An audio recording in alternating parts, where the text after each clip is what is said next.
नबी करीम सल्लल्लाहु अलैहि वसल्लम जिन घर वारियूं आहिनि, नबी करीम सल्लल्लाहु अलैहि वसल्लम जिन जो औलाद आहे, नबी करीम सल्लल्लाहु अलैहि वसल्लम जिन चइनि ख़ानदाननि खे अहल बैत में शामिल कयो त सैयदना अली जो आल अहल बैत में शामिल आहे, सैयदना अकील जो आल, सैयदना जाफ़र जो आल ऐं सैयदना अब्बास रज़ियल्लाहु तआला जिन जो आल अहल बैत में शामिल आहे। नबी करीम सल्लल्लाहु अलैहि वसल्लम जिन जे घर वारनि जे अहल बैत हुजनि जो तज़किरो त क़ुरान कयो आहे ऐं वॾी सराह सां कयो आहे। ख़ुदि नबी करीम सल्लल्लाहु अलैहि वसल्लम जन पंहिंजे घर वारनि खे अहल बैत चयो आहे। अहले बैत केरु आहिनि? अहले बैत जी माना ते सिंधी में सम्झी सघूं था घर वारा, घर जा भाती। नबी करीम सल्लल्लाहु अलैहि वसल्लम जिन जो घर वारियूं आहिनि, नबी करीम सल्लल्लाहु अलैहि वसल्लम जिन जो औलाद आहे, या उन खां पोइ नबी करीम सल्लल्लाहु अलैहि वसल्लम जिन चइनि ख़ानदाननि खे अहल बैत में शामिल कयो। हदीस किताब सही मुस्लिम में, किताब फ़ज़ाइल सहाबा में, बाब फ़ज़ाइल अली इब्न अबी तालिब में पाक सल्लल्लाहु अलैहि वसल्लम फरमाइनि था त सैयदना अली जो आल अहल बैत में शामिल आहे, सैयदना अकील जो आल अहल बैत में शामिल आहे, सैयदना जाफ़र जो आल अहल बैत में शामिल आहे ऐं सैयदना अब्बास रज़ियल्लाहु तआला जिन जो आल अहल बैत में शामिल आहे। तिन्हनि समूरी शख़्सियात खे नबी करीम सल्लल्लाहु अलैहि वसल्लम जिन जी तालीम मूजिबि इहे सभु अहल बैत में शामिल आहिनि।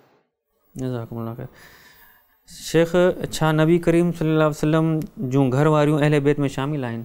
बिल्कुलु अहल बैत में शामिल त बल्कि अव्वलीन अहल बैत आहिनि।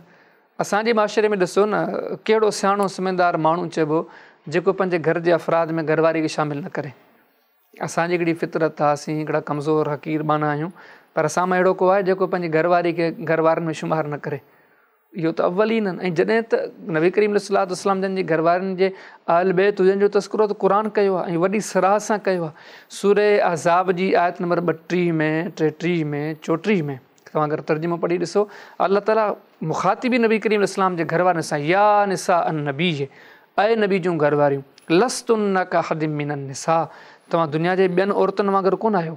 ईअं चई करे अल्लाह ताला हुन सां ख़िताबु कयो आहे। अल्लाह ताला फरमाए थो वकीम न सलात, नमाज़ क़ाइमु कयो, ज़कात ॾियो, वतैन अल्लाह व रसूल, अल्लाह रसूल जो चयो मञो, इन्नमा युरीदुल्लाहु लियुज़हिब अन्कुम रिज्स अहलल बैत व युतहिरकुम ततहीरा। ऐं नबी करीम हाणे घर वारनि सां ख़िताबु पियो हले, ऐं पैगम्बर सगुरे जा अहल वारो, तव्हांखे अल्लाह ताला चाहे थो त पाक करे, हर क़िस्म निजासत खां अल्लाह ताला तव्हांखे पाकबाज़ बनाए।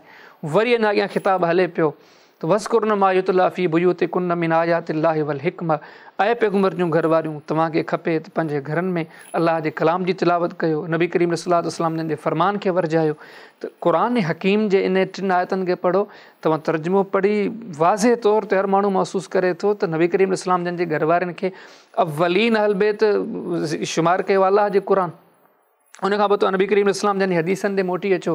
इमाम तहावी जे किताब शरह मुश्किल आसार में 2 जिल्द जे अंदरि हिकिड़ो पूरो बाब आहे इन आयत जे बारे में। उन में हदीस आहे त नबी करीम सल्लल्लाहु अलैहि वसल्लम जन जे साम्हूं सईदा उम्मे सलमा रज़ियल्लाहु तआला अन्हा केॾी महिल का ॻाल्हि कई त पाण खे फरमायो अंत मिन अहली, तूं त ऑलरेडी मुंहिंजे अहल में शामिल आहीं। त माना इशारो आहे त तव्हां जेके घर वारियूं आहियो, तव्हां त मुंहिंजा अहल बैत आहियो।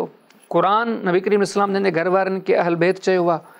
ख़ुदि नबी करीम सल्लल्लाहु अलैहि वसल्लम जन पंहिंजे घर वारनि खे अहल बैत चयो आहे। ऐं क़ुरान ऐं सुन्नत खे सम्झण जो सभ खां बहितरीनु जेको सोच ऐं नज़रियो हुयो सहाबा किराम रिज़वानुल्लाह अलैहिम अजमईन जो, उहे नबी करीम सल्लल्लाहु अलैहि वसल्लम जन जे घर वारनि खे अहल बैत चवनि था। सही मुस्लिम जे अंदरि, किताब फ़ज़ाइल सहाबा जे अंदरि, बाब फ़ज़ाइल अली इब्न अबी तालिब अंदरि इहा हदीस मौजूदु आहे। सैयदना ज़ैद बिन अरकम रज़ियल्लाहु तआला अन्हु फरमाइनि था व निसाउ मिन अहलिल बैत, त नबी करीम सल्लल्लाहु अलैहि वसल्लम जन जूं घर वारियूं अहल बैत में शामिल आहिनि। त माना ही उहे अहल बैत आहिनि, क़ुरान हिननि खे अहल बैत चयो हुए, नबी करीम इस्लाम जन जे फ़रमान हिननि खे अहल बैत चयो हुए, ऐं सहाबा किराम जी मुत्तफ़िक़ा राय आहे त इहे अहल बैत आहिनि।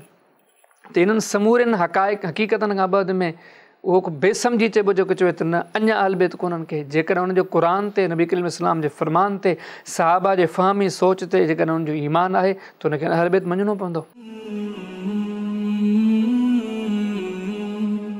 सब्सक्राइब करियो ऐं बेल आइकन ते क्लिक करियो त जीअं असांजी हर नई वीडियो जो नोटिफिकेशन मिले।